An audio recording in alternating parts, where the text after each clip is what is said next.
Through this new series here on Aaron and Lexi Travels, we are going to be visiting people throughout the world who are making a difference, such as pastors, doctors, nurses, and teachers. So these excavators behind me is just one of the ways that they're able to keep the roads open here in the Rukum district. Some of these roads have only been here for 6 to 11 years.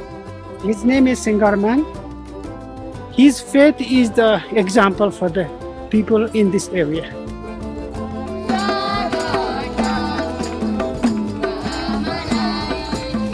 Even though we live half a world away in a completely different reality, we felt a very special connection with this family. We asked Singerman if he fishes in the river, and he said yes, and we said, will you show us? And he got very excited. So we set about 8 or 9 different traps for the fish, and then they're gonna leave them overnight and come back and check on them in the morning. And hopefully we've caught something. So we'll catch you later in the morning and let you know how it went.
Good morning. We are here in the countryside of Rukum here in Nepal, and we got here yesterday, so it dropped down into the lower 30s last night. Thankfully we had good sleeping bags. They weren't too bad, the ones that we purchased in Kathmandu.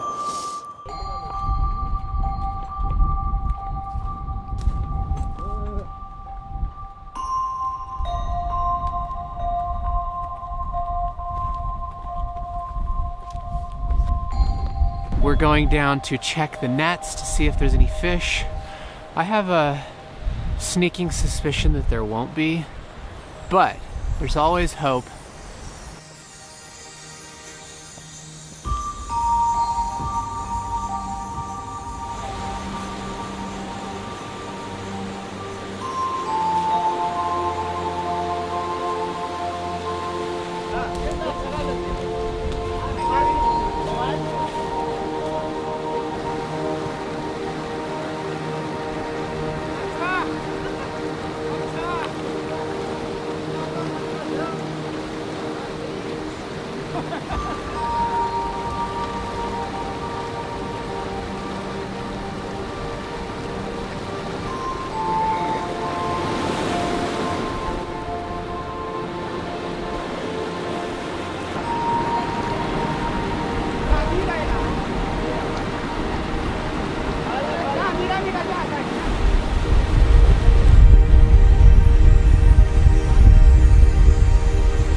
All the rope. You want to go?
are you?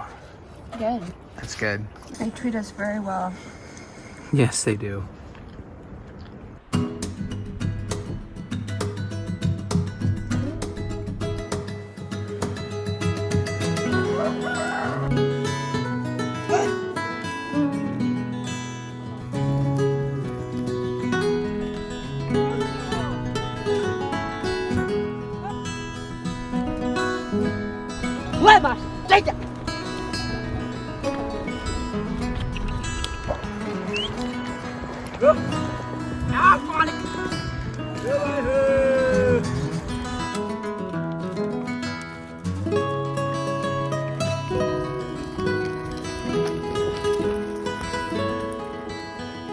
It's very interesting how they use the yoke and the oxen and the plow here, just like back in Bible times.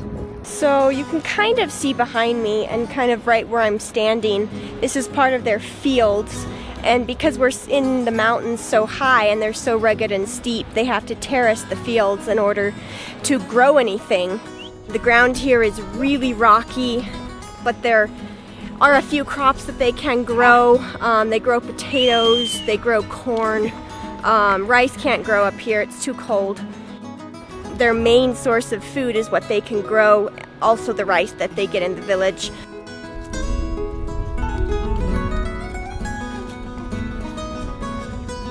Singerman was telling us that they go down into the market, which is probably at least a 2-hour drive from here. I'm not sure where the closest one is, but they go down there about once a quarter, sometimes once a month, but mostly just once a quarter to get some vegetables and stuff that they can't grow up here.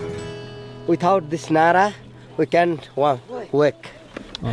So that's very important. Yes, very important, this nara. This is buffalo skin. How are these houses built?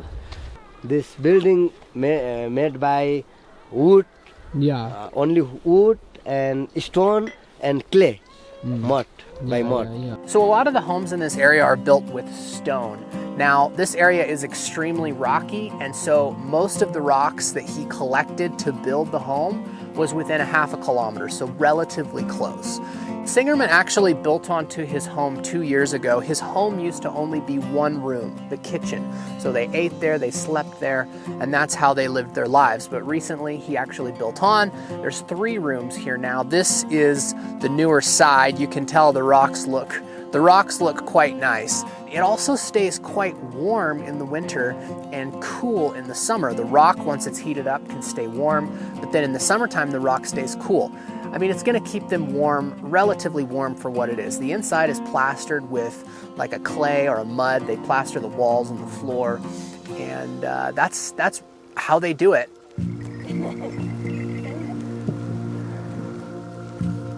4 generations of Singerman's family have lived in this area. Singerman was born into a Hindu family, but as a young man, his grandfather would read him stories from the Bible, and eventually he became a Christian. One of the things that stood out to us about Singerman is that he comes off as a very simple man living in this remote area, but he is actually well-traveled and educated. He lived in Malaysia for 5 years for work, but soon missed his home enough that he made the move back to this area. He met his wife and started a family, and eventually was given the opportunity to become a pastor for the local churches here.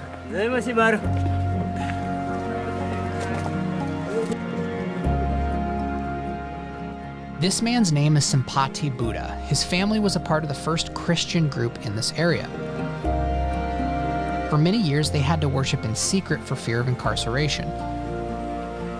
In the late 1970s, when he was a young boy, the government sent men to this area and arrested his father along with 56 other men for openly worshiping Jesus. These men were imprisoned for over 6 months, after which many of them recanted their faith and were let free.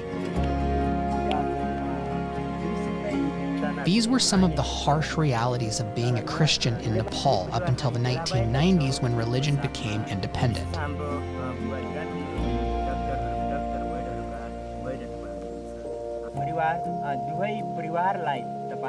So this gentleman was the first Christian in the area. Yes, this area is the first one. And his father was a Christian Yes, as well. his father is Christian more than 40 years. And that was back before it was legal to be a Christian in Nepal. Yes, government police took his father to the prison. Wow. Jail. Wow. How long was his father in prison? कति वर्ष बसे त्यहाँ? 6 months. 6 in months. prison. Wow. Yes. Very interesting story. How to tell it, I don't know. But I'll write and give. Hey everyone, thanks so much for watching this episode of our adventure in the country of Nepal. We really appreciate all of those who have reached out to us and continue to show us support in our mission. Thank you so much. You know who you are. Be sure and hit that subscribe button, hit that bell notification so you can be alerted when we release more episodes. And you can also follow us on our other social media platforms, Facebook, Instagram, TikTok. Just search Aaron and Lexi Travels.